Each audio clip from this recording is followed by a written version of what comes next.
안녕하세요. 과이형 강석하입니다.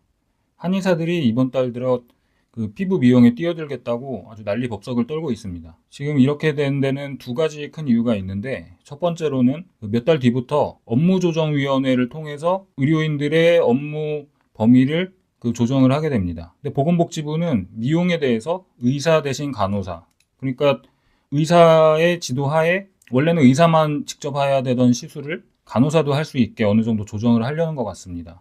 그런데 보건복지부에서는 한의사는 전혀 언급도 안 하고 염두에 두고 있지 않은 것 같습니다. 왜냐하면 이 위원회에서 조정을 해도 한의사는 한방 의료행위를 하라고 되어 있기 때문에, 한의사한테 한방 의료행위가 넘는 거를 하라고 하면 그거는 무면허 의료행위가 되고, 그건 위원회가 조정할 수 있는 그 범위를 벗어나게 됩니다. 의료법을 완전히 개정을 해야 되겠죠.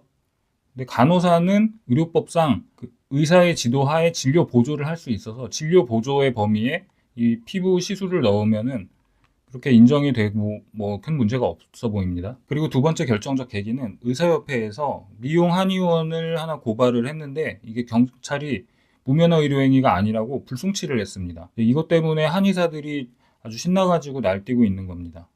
그래서 불송치 통지서를 확인해 봤더니 그 이유가 문제가 굉장히 많은데, 오늘은 이 핵심적인 부분 한 가지를 짚어드리겠습니다. 한의사의 의료기기 사용에 대해 동대문구청에서는 보건복지부의 유권 해석에 따라 한의사의 레이저, 고주파, 초음파 및 단순 자동진단 의료기기 사용은 가능하다는 답변을 하였음이 확인되고, 동대문 보건소 회신 내용, 보건복지부 유권 해석, 이런 거를 한의사 측에서 제출을 한 것 같습니다. 한의사가 제출한 근거를 고발한 의협 측에서 직접 확인할 수는 없고, 이제 불송치 통지서를 통해서 추정을 해야 됩니다. 그런데 이 동대문 보건소에 대해서는 의사협회에서 이게 뭐냐고 문의를 해가지고 회신을 받았습니다. 이 문서인데, 이거를 한의사가 동대문구 보건소에서 받아서 제출했다는 건지 동대문구 보건소가 경찰서에 보내준 거라는지는 뭐 모르겠는데, 여기 보면은 이상한 점이 있습니다. 2013년 12월 28일 2025년 사건인데 2013년 문서를 제시를 하고 있습니다. 12년이나 지났는데, 이때 어떤 일이 있었냐면은 과거에 한의사의 IPL 시술에 대해서 의협에서 행정처분을 의뢰한 일이 있었습니다.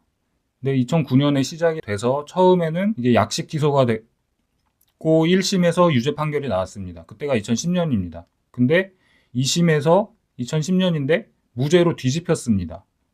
2010년에 무죄로 뒤집혔던 게 2014년에 다시 대법원이 유죄로 뒤집었습니다. 그러면 이걸 보면은 2013년인데, 이때는 이 IPL이 잠깐 무죄가 됐던 한의사들에게 매우 유리했던 상태에 작성된 문서입니다. 그 이후로는 이것만큼 유리한 문서가 안 나와가지고 이거를 지금까지 계속 쓰고 있는지도 모르겠습니다. 근데 이 내용을 보면은 또 문제가 많습니다. 특히 이 부분인데, 초음파 치료기, 극초단파 치료기, 초단파 치료기, 적외선 치료기, 레이저 침 등은 한의원에서 한의사가 사용할 수 있다고 우리 부에서 유권 해석한 바 있습니다. 1994년에 유권 해석을 인용해서 여기서 집속 초음파, 하이프를 써도 된다고 하고 있죠. 2013년에. 그럼 이 93년에 이것들은 뭐냐? 초음파, 극초단파, 초단파.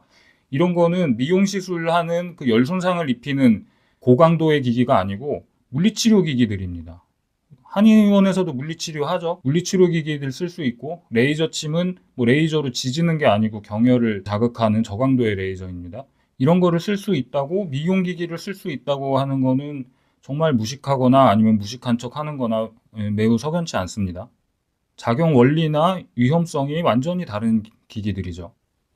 그리고 또 이게 전부가 아닐 수 있기 때문에 보건복지부에서 어떤 소리를 하는지, 보건소에서는 어떤 식으로 하는지 보기 위해서 제가 미용기기를 간판에 적어놓은 한의원을 민원을 넣어봤습니다. 보건복지부에서는 어쩌고 저쩌고 하면서 의료법 위반으로 보기 어렵다고 결론을 내립니다.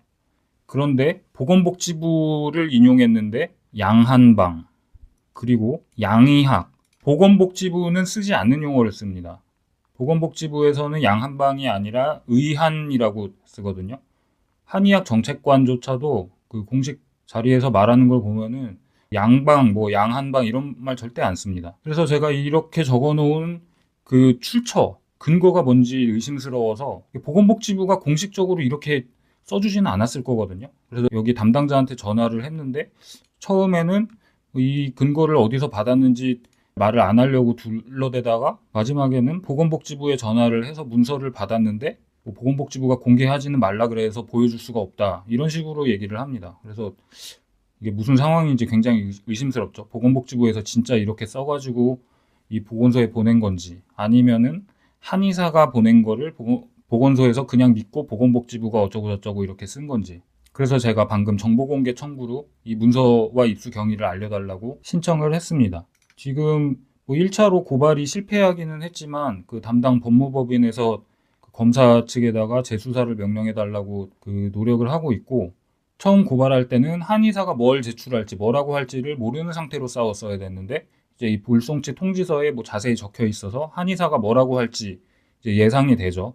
그리고 여기에 거짓말 해놓은 것들, 말도 안 되는 것들을 이제 다 반박할 수가 있게 됐습니다. 그래서 제가 오늘부로 한방대책특별위원회에서는 나왔는데, 제가 독자적으로 미용 한의원들 지금 큰 설계를 해가지고 단계적으로 하고 있는데, 제가 머지않아서 그 한의원들 몇 곳을 고발을 해서 꼭 유죄 판결을 받아내도록 해보겠습니다. 새로운 소식도 있으면 전해드리겠습니다. 시청해주셔서 감사합니다.